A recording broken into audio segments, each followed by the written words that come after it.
Hello, this is Robert Rickover at Body Orning, and my guest today is Mastena Nazarian, who is an Alexander Technique teacher in Melbourne, Australia. She also teaches Pilates and Aikido and teaches music. She is a musician herself. And we're going to talk today about the whole issue of musicians who play in pain and specifically about their training and how that may perhaps contribute to the problem. Mastana, welcome to the show.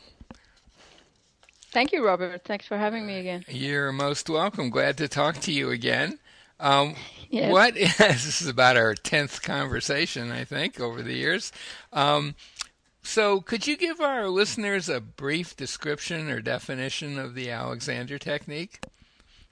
Sure. Alexander Technique is a teaching method for learning to construct support. Okay, and it's been around for a long time, and it's pretty well known among musicians as a way of helping improve their performance skills and help them with pain and discomfort. And I know that what your interest is right now, for purposes of this conversation, is how training of musicians may inadvertently create problems. Is that how you view it, or tell me what it is that is your concern here? Well, right now, for the past couple of years, I've been teaching in the tertiary environment and also reflecting back on my own time in the music school in Boston. Mm-hmm. There's almost a culture that sees pain as a normal part of learning. Mm-hmm. And Yes. for example, I'll give you some examples. The instrumental teachers will have some phrase like "no pain, no gain," and this would be taken quite literally by some people. Mm-hmm. And so I was mostly surrounded in a jazz, contemporary, improvisation environment, and then added to this, there's almost mystique about talent, and there's multi levels of pressure about competition. It's very psychologically intense, and also physically. There's I don't know. I think I remember sometimes guitarists going into a practice room or pianists going to a practice room, and like they kind of emerged about 9.5 hours later. Yes. Yeah. Yes. I And see of that course, all the time. during this time, they're paying attention to many aspects of musicianship. They might be doing their theory homework, or obviously their technical practice, or preparing for a concert. But there's almost no, it's maybe a little bit easier, or it's expanded now, but back then there was almost no place to go and say, hey, I'm hurting, or my wrists are hurting. Because most of your instrumental teachers had gone off, some of them had been in Vietnam, or some of them had been into quite uh, Right. intense situations in their own life. I was like, well, it's a sign that you're getting better. Yeah. If you're experiencing no pain, there's no gain. So, yeah. And I think there was a study in 2014 that was done in England, and they found that there was a study of musicians in orchestras. They found that there was something like an 80% of musicians who they interviewed had said yes to either experiencing or having had experienced pain from either cramped conditions, the long hours, the social aspects of working evenings and weekends, and the level of competition makes it so that whether you're in university level or then getting into a professional setting, to say that you're in pain, it's almost sort of like self-sabotage because the word Right. gets around very quickly that you're not fit to perform. Right. And of course, when this happens for an athlete, in college, well, there's all sorts of places that they can go and all sorts of help that they can seek, all sorts of supports that they can have to help them overcome the injuries, or sometimes the injuries becomes a good storyline. Right, right, exactly. But if you're not Roger Federer winning a 16th big Grand Slam at 43 or at 36 years of age or whatever, it doesn't sound so attractive. But we are not all the Roger Federers of our musical instruments, unfortunately. Right, right. And that study you mentioned, there have been a number of studies that have all shown pretty much the same thing, that a very, very high proportion of professional musicians are in pain at least some of the time. And I work a lot with students, music students, and what you said about pain is absolutely correct. They're hesitant to mention it, and when they do mention it, the solutions given by their teachers are often, well, just don't practice for a few days, or sometimes they might be sent to a physical therapist, and usually that doesn't address the issue. But there's not a lot of support for a music student who's in pain.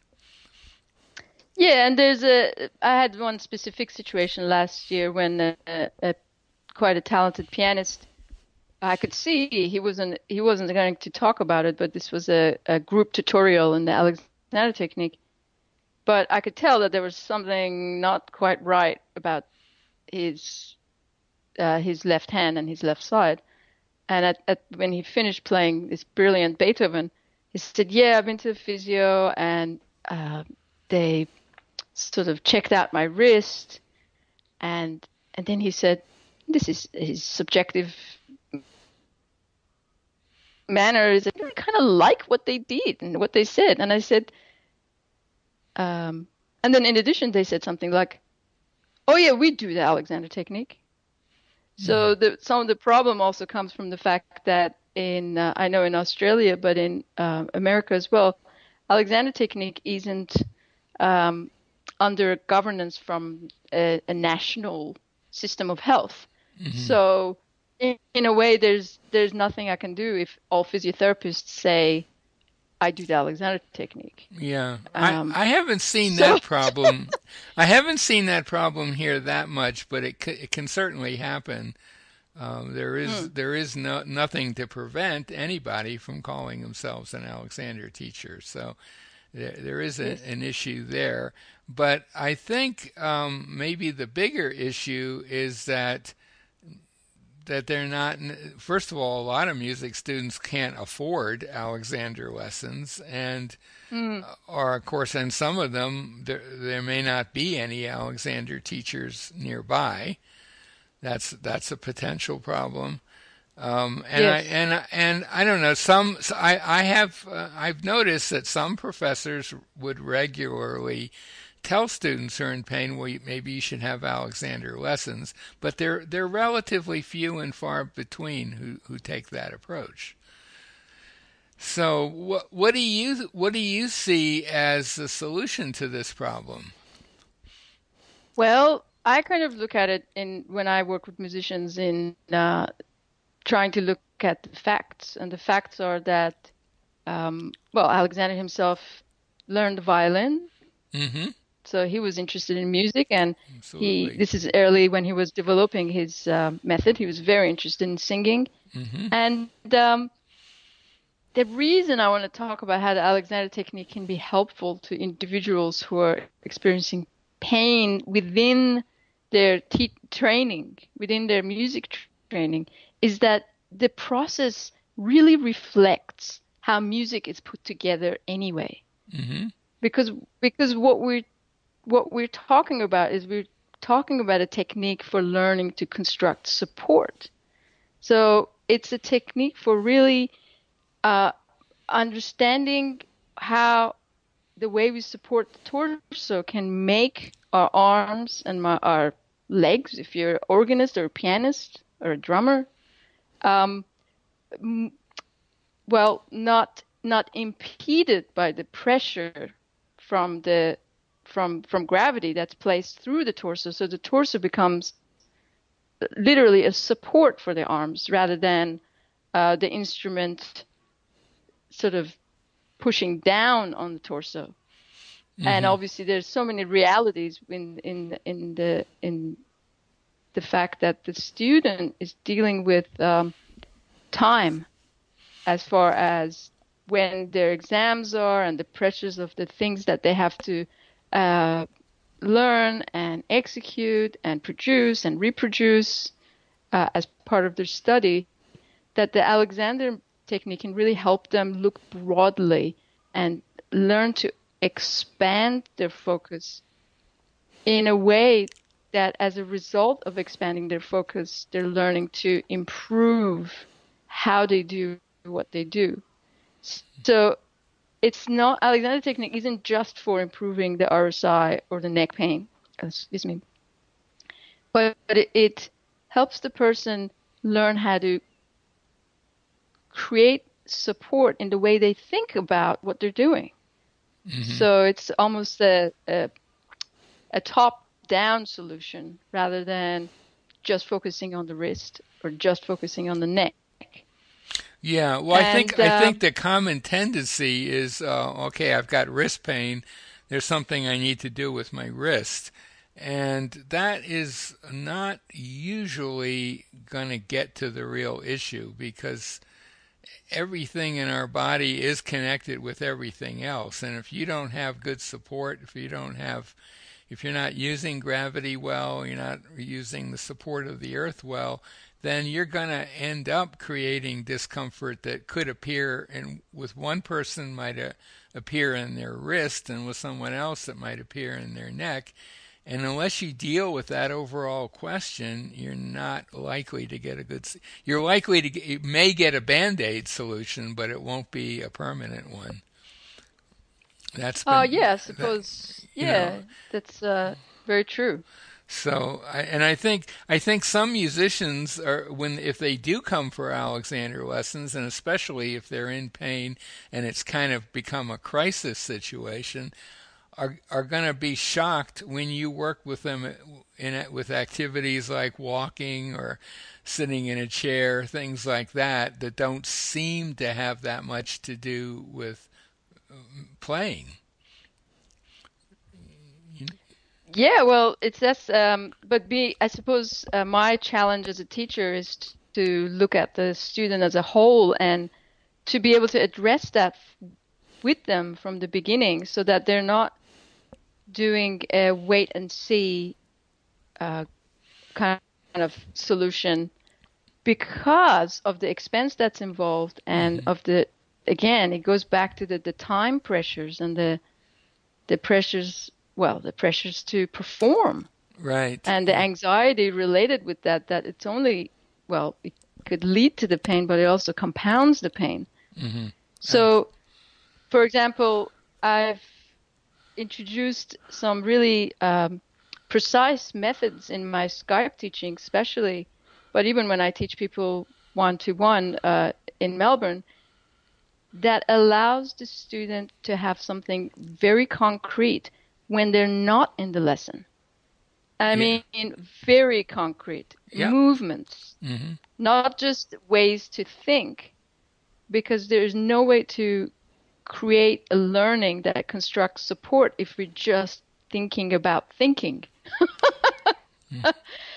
Because, Alexander himself, he used mirrors. He looked at how he was moving. So I've made a conscious decision to really bring into my teaching how I help the student learn the premise that they're only going to get better at, let's say, over a series of 6 to 8 lessons, not 50, not 70, not 25, but a short number of lessons that are there for them to really be able to put into practice immediately. It's not in a sense of being a Band-Aid or trying to appease to their expectations in any way, because the student will know that that's not authentic. So I think it's fantastic that there are so many, as you mentioned, so many techniques and methodologies that have been developed over the last 30 years to make the Alexander technique more affordable and also more practical for someone who is dealing with pain and the pressures of performance especially in a school, tertiary university setting. Right, right. And I don't know I don't know what specific projects you give students on their own, but I'm a big believer in students starting to work on themselves right away, right from the first lesson. Oh, yes, And absolutely. I also generally try to keep the sequence of lessons pretty short. I mean, as you say, the personal opinion is that of mine is that you may or may not agree that Skype lessons are in some ways superior to in-person lessons because it's pretty clear to both parties that this is a learning experience and there's no sort of forming a dependence on the teacher's hands or whatever. But I find that something around 8 or 10 lessons is plenty for most people to get a good start, and they may want to go beyond that. But and I agree with you. There have been huge changes in Alexander teaching processes that some teachers have adapted, not all for sure. So that I think if you find the right Alexander teacher, you're not going to be looking at a lot of lessons, and they are going to completely change the way you play, the way you approach playing.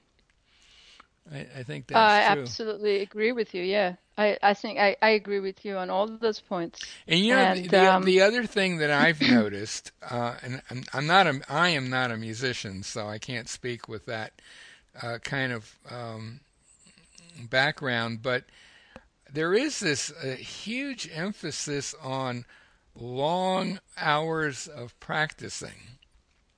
mm, And what I've seen with several of my students is, in particular, I've had students that simply did not have that time. They had families to deal with, they had all sorts of other obligations, and it was not possible for them to practice the hours that were recommended.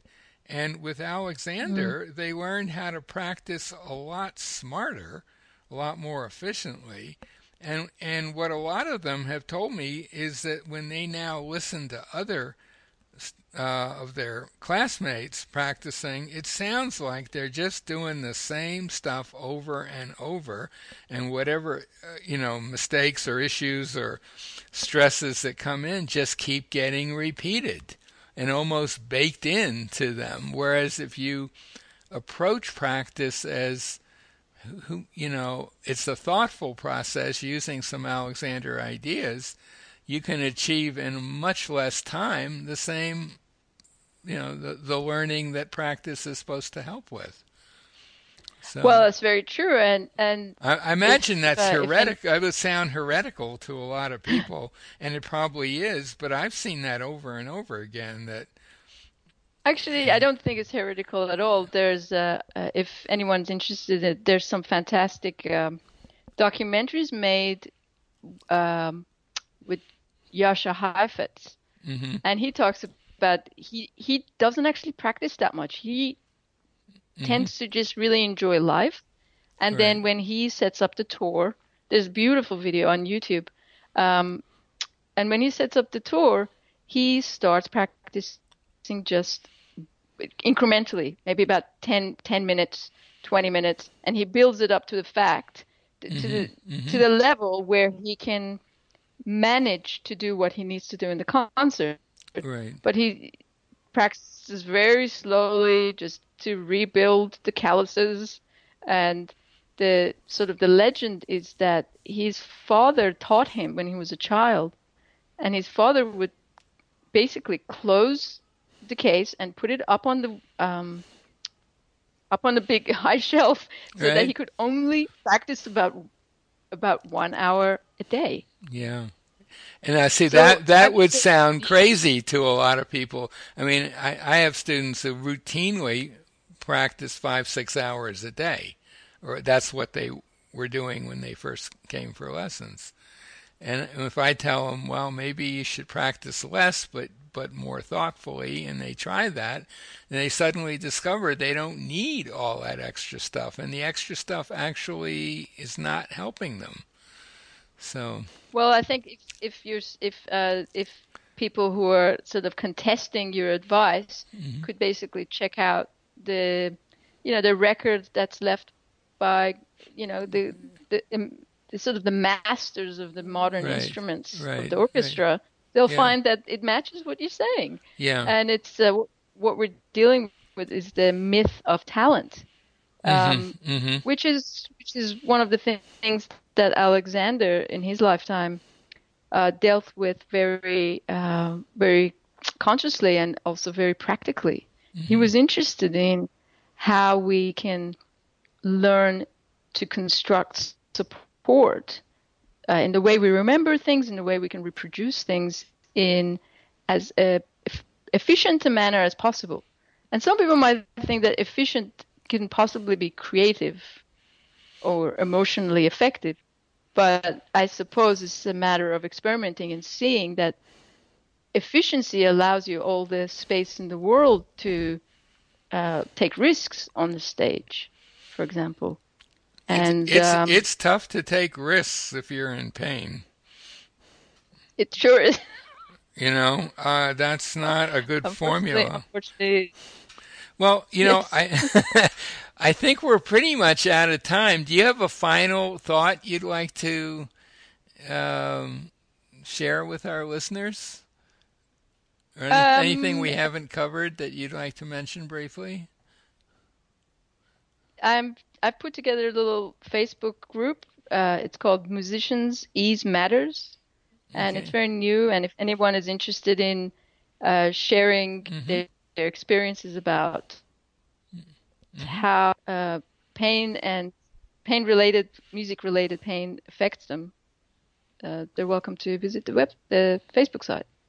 Okay. And if so, my guest today has been Mastena Nazarian, who teaches in Melbourne, Australia. So obviously, if you're in the Melbourne area, give her a call. I'll be putting a link to her website by the interview.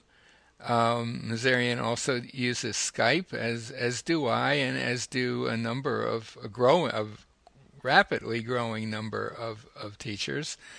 I'll also put a link to a website that'll give you. I'll put a link to a website that is specifically about musicians in the Alexander Technique, and also a website that is more generally about the Alexander Technique. So, Nazarian, thank you so much for this. Thanks, Robert. Thanks for having me.